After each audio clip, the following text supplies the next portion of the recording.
सरदार off spin के नाम से मशहूर बिशन सिंह बेदी को दुनिया के बेहतरीन स्पिनर्स में से एक समझा जाता है। उन्होंने इंडिया की तरफ से 67 टेस्ट मैच खेले, जिनमें से 22 में कप्तानी की और 266 विकेटें हासिल की। बेदी ने अपना डेब्यू 1966 में वेस्टइंडीज के खिलाफ किया और आखिरी टेस्ट ओवल में इंग्लैंड के खिलाफ 1979 में खेला।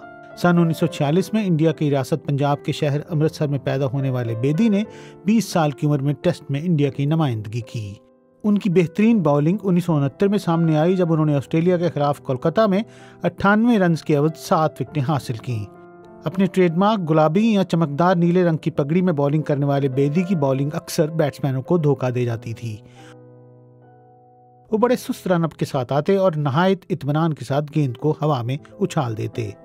मुसन्निफ रामचंद्र गोहा अपनी किताब a corner of a foreign field में लिखते हैं कि बेदी ने बैन अल-अक़वामी क्रिकेट में किसी भी बॉलर से ज्यादा गेंद फ्लाइट की है। इंडिया के साबिक विकेट कीपर सैयद कुरबानी ने एक बार कहा था कि बेदी के पास इतनी वेरिएशन है कि वो एक ओवर में 6 मुख्तलिफ गेंदें कर सकते हैं। इंडियन वुमेन क्रिकेट की साबिक कप्तान मिथाली राज ने भी अपनी सोशल मीडिया पोस्ट में बेदी को खराज तहसीन पेश किया है। बेदी खुलकर बात करने वाले क्रिकेटर और कमेंटेटर थे जो अक्सर तनाज़ात में उलझे रहते। 1976 में उन्होंने वेस्टइंडीज के बॉलरों की बैट्समैनों को ड्रा देने वाली नेगेटिव बॉलिंग के खिलाफ एहतजाज में किंगस्टन जमैका में इंडिया की दूसरी इनिंग्स 97 रन 5 खिलाड़ी आउट पर डिक्लेयर कर दी। बाद में बेदी ने कहा कि ये डिक्लेरेशन नहीं थी, क्योंकि बॉलिंग से 3 खिलाड़ी जख्मी हो चुके थे और बाहर आने और बल्लेबाजी करने के लिए कोई फिट खिलाड़ी नहीं था।